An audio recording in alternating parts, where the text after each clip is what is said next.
और हम शादी ब्याह करते हैं तो उसमें रिंडी का नाच नचाते हैं, डीजे करते हैं, बारात के आगे डांस करते हैं।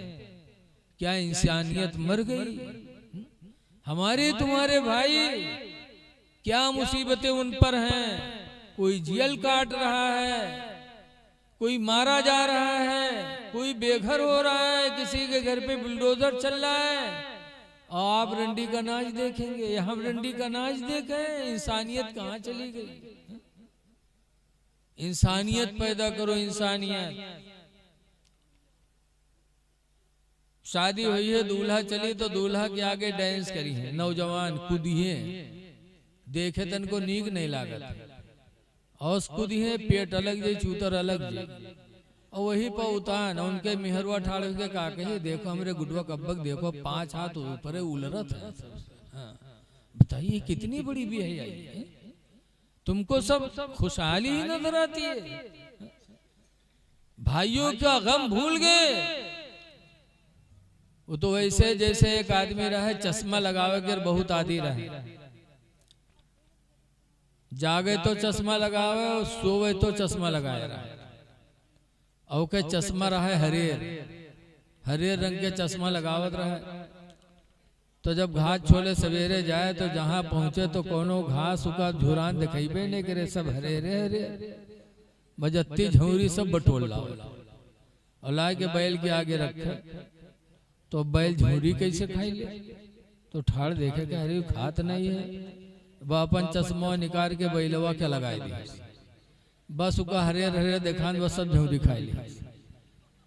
तो जैसे वो हरे चश्मा लगावे तो सब हरेरी नजर आवत रहे, वैसे आज हमारे तुम्हारे यहाँ परेशानी नहीं खुशहाली है तो हमको खुशहाली ही नजर आती है।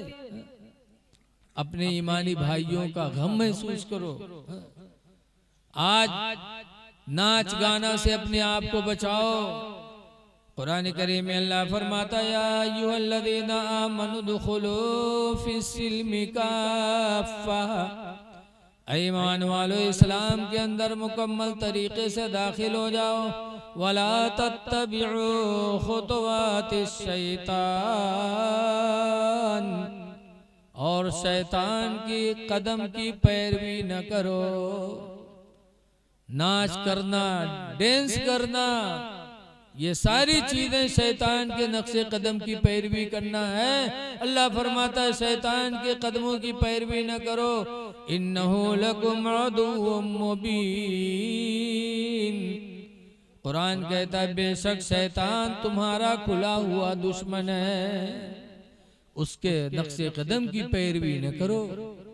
इसलिए लोगों, मरना बरहक है तो मौत की तैयारी करो, और मौत की तैयारी में आमाले हसना का होना जरूरी है।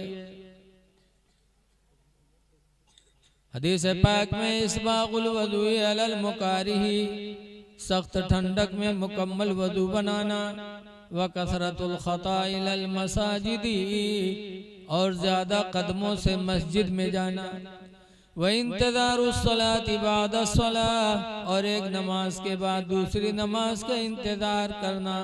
फ़ज़ालिकुमुर रिबात, तो दूर फरमाते हैं लोगों ये काम तुम्हारे लिए जिहाद जैसा है। अल्लाह आपको जिहाद का सवाब अता फरमाएगा। इसलिए तैयारियां रखो, साफ सुथरा रहो, और सहाबे किराम की जिंदगी को नजरों के सामने रखो। आज हम मौत को भूले बैठे हैं। हजरत उमर फारूक आजम रदी अल्लाह ताला अन्हु अमीरुल मोमिनीन थे मदीने में, पूरी दुनिया के अमीर, और उनका लड़का अब्दुल्ला मदीने के मदरसे में पढ़ता था। एक दिन अब्दुल्ला पढ़ने नहीं गए तो हजरत उमर ने बुलाया, कहा बेटे पढ़ने नहीं गए? कहा अब्बा जब तक नया कपड़ा नहीं बनवाओगे नहीं जाऊंगा। कहा क्यों? कहा ये पुराना कपड़ा देखकर मेरे साथी मेरा मजाक उड़ाते हैं कि अमीरुल मोमिनीन के लड़के और पुराने कपड़े में आते हो। आप जब तक मुझे नया कपड़ा नहीं बनवाओगे नहीं जाऊंगा। तो हजरत उमर रज़ी अल्लाह ताला अन्हु पूरी दुनिया के अमीरुल मोमिनीन थे, प्रधानमंत्री थे, लेकिन सादगी और ईमानदारी का आलम देखो कि इतना पैसा नहीं था कि फौरन अपने लड़के का कपड़ा बनवा दे। अपने खादिम को बुलाया, फरमाया या खादिम इज़हब इला बैतिल माल, ऐ मेरे खादिम तुम बैंक चले जाओ, वकुल्ल खादिनी बैतिल माली, और बैंक के मैनेजर से जाके कह दो युती अर्बअत रूबियत अला इस्म उमर इब्नुल खत्ताब दैना, कि जाके कह दो कि उमर के नाम पर 4 रुपया कर्जा दे दे। कुल्लमा यक़दी शहरी, जब मेरा महीना पूरा होगा तो मेरी तनख्वाह में से 4 रुपया काट लेगा। जाओ मांग लाओ ताकि मैं अपने लड़के का कपड़ा बनवा दूं। बैंक का खादिम बैंक गया, बैंक के मैनेजर से जब बताया तो बैंक के मैनेजर ने कहा जाके उमर से कह दो कि इस महीने के मुकम्मल होने तक अपनी जिंदगी की जमानत लिख के दे। कहते महीना पूरा होगा तनख्वाह मिलेगी तो काट लेना, तो जाके लिखवा लाओ कि महीना पूरा होने से पहले उनको मौत नहीं आएगी। जाके लिखवा लाओ, मैं इसे थोड़ी दूंगा, दे दूं और उससे पहले इंतकाल कर जाए तो ये बैतुल माल है, माल कहां से आएगा। बैंक के मैनेजर ने जब कहा तो वो खादिम हजरत उमर के पास आए। हजरत उमर ने कहा पैसा लाए? हजरत वो आपसे कहता है कि इस महीने के मुकम्मल होने तक अपनी जिंदगी की जमानत लिख के दे दो कि जब तक महीना पूरा नहीं होगा मौत नहीं आएगी आपको। तो रवायतों में है कि हजरत उमर रोने लगे और रो करके अपने बेटे अब्दुल्ला को बुलाया। बुलाने के बाद सर पे हाथ रखा और रो रो के कहते हैं मेरे बेटे अब्दुल्ला ऐसे जाओ पढ़ो, अगर अल्लाह ने जिंदगी दी महीना पूरा हुआ तनख्वाह मिलेगी तो कपड़े बनेंगे, वरना अल्लाह जो अच्छा चाहेगा करेगा। बेटा बैंक का मैनेजर मुझसे पूरे महीने की जमानत मांग रहा है। बेटा पूरा महीना क्या, खुदा की कसम मैं अपने जिंदगी के एक लम्हे की भी जमानत नहीं दे सकता। खुदा जाने किस वक्त बुलावा आ जाए। अच्छा ये बताओ कुरान खानी मुर्दा केर किया जाते जिंदो केर हो सकते कि नहीं हो सकते? बोलो भैया। चाहे कुरान खानी हो चाहे फातिहा हो, जिंदों के नाम भी हो सकते हैं, मुर्दों के नाम भी। मुर्दक नाम तो होते, जिंदों के नाम भी है। नबी करीम सल्लल्लाहु अलैहि वसल्लम जब मक्का से हिजरत करके मदीना गए थे तो मदीने में दाखिल होने से पहले 4 किलोमीटर पहले ही मदीने से एक मस्जिद बनाई थी, जिस मस्जिद का नाम है मस्जिद कुबा। बोलो इस्लाम में सबसे पहली मस्जिद कौन बनी है? अरे बोल दो यार कि गुस्साए बैठे हो, बोलो ताकि कुछ याद रहे। इस्लाम के आने के बाद सबसे पहले रुए जमीन पर जो मस्जिद मेरे नबी ने बनाई है वो कौन सी मस्जिद है? मस्जिद कुबा। इसीलिए जब हाजी लोग जाते हैं तो उस मस्जिद में नमाज जरूर पढ़ते हैं। उस मस्जिद के बारे में रसूलुल्लाह के एक सहाबी हजरत अबू हुरैरा रदियल्लाहु ताला अन्हु, अबू हुरैरा ने क़यामत तक आने वाले हाजियों को और उम्रा करने वालों को एक वसीयत किया था। हजरत अबू हुरैरा ने फरमाया था मन अदरका हादल मस्जिद, जो भी मुसलमान इस मस्जिद में आए, इस मस्जिद को पाले, फल्युसल्ली रकातैन, तो चाहिए कि इस मस्जिद में 2 रकात नमाज नफिल पढ़ ले। सुम्मा यक़ूलो, फिर वो दुआ मांगे अल्लाहुम्मा हातैनि रकातैनि लिअबी हुरैरा, या अल्लाह इन 2 रकातों का सवाब अबू हुरैरा को अता हो। अबू हुरैरा ने क़यामत तक आने वाले मुसलमानों को वसीयत किया था कि जो भी इसमें आए 2 रकात नमाज पढ़ के हमको उसका सवाब पहुंचा दे। मुफस्सिरीन हदीस लिखते हैं कि इस हदीस से साबित हुआ कि जैसे मुर्दों को इसाले सवाब किया जाता है वैसे जिंदों को भी इसाले सवाब किया जा सकता है। अबू हुरैरा ने यह नहीं कहा था मेरे मरने के बाद जो आएगा वो 2 रकात नमाज पढ़ के साले सवाब करेगा, नहीं, बल्कि फरमाया था जो भी आए वो 2 रकात नमाज पढ़ के मेरी रूह को उसका सवाब पहुंचा दे। इसलिए लोगों इसाले सवाब करना चाहिए। अगर इसाले सवाब का कोई फायदा न होता तो अबू हुरैरा उम्मत को वसीयत क्यों करते? बोलो बात समझ में आ रही कि नहीं आ रही? अबू हुरैरा से बड़ा आलिम कौन हो सकता है? बहुत बड़े सहाबी हजरत अबू हुरैरा, जितनी हदीसें इनसे रवायत है बुखारी मुस्लिम में, और किसी सहाबी से उतनी हदीसें नहीं मरवी। तो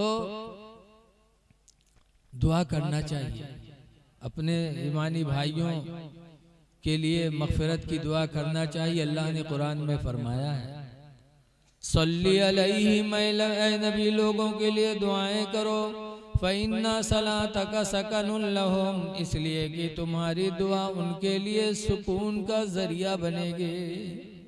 कुरान में दुआ करने का हुक्म है, इसलिए अपने माँ, अपने बाप, अपने पड़ोसी, अपने ईमान वाले भाइयों के लिए जितना हो सके कुरान दरूद शरीफ पढ़ के ईसाले सवाब करना चाहिए और सदका करना चाहिए। देखिए रसूलुल्लाह सल्लल्लाहु अलैहि वसल्लम की माँ हजरत आमना रदियल्लाहु ताला अन्हा मदीने के करीब एक झाड़ी में दफन, झाड़ी जानते हैं, मुख्तसर सा जंगल।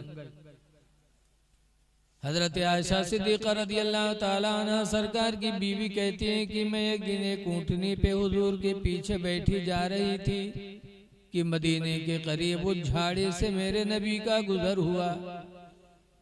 तो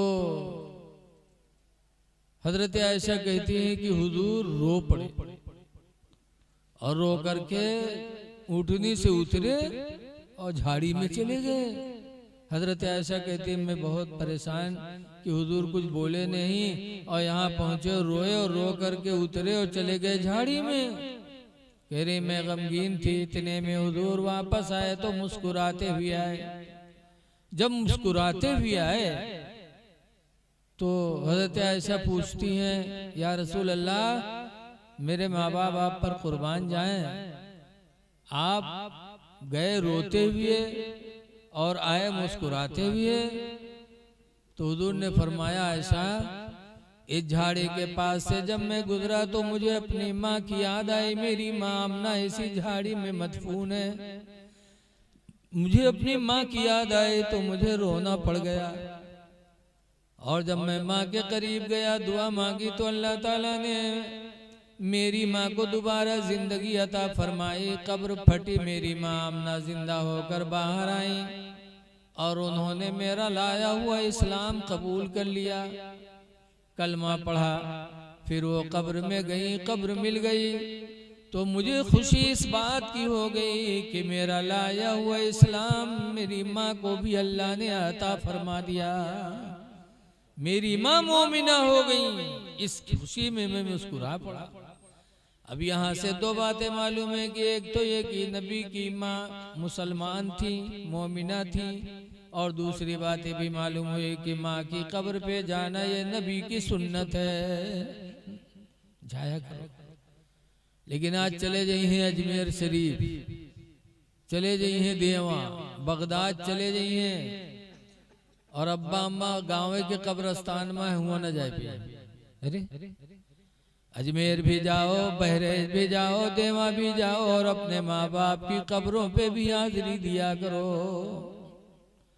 इसलिए कि बुजुर्गों की कब्रों पे जाओगे सवाब मिलेगा, और माँ बाप की कब्रों पे जाओगे तो गुनाह माफ होगा। हदीस पाक में दौर फरमाते, मंजारा कब्र अबू अय्यादुमा किलाहुमा, जिसने माँ बाप के कब्र की जियारत की, दोनों की या एक की, फी कुल्ले यौमी जुमा, हर जुमा के दिन, जो मुसलमान हर जुमा के माँ बाप के कब्र की जियारत करेगा तो हुजूर फरमाते फग़फ़िर लहू मा तक़द्दम मिन ज़म्बि व मा तअख़्ख़रा, तो उसकी वजह से उसके अगले पिछले गुनाह माफ कर दिए जाएंगे। माँ बाप की कब्रों पे जाने से गुनाह माफ होते हैं। इसलिए मेरे दीनी भाइयों, आप हजरात से गुजारिश है कि हम वक्त तैयार रहो, खुदा जाने किस वक्त बुलावा आ जाए। लेकिन आज हमारे अंदर एहसास नहीं है। आज हम सब हरियाली ही समझ रहे हैं। कोई भूखों मर रहा है, किसी के घर पे बमबारी हो रही है, कहीं बच्चे यतीम हो रहे हैं, खाने के लिए दवा नहीं, परेशान हैं।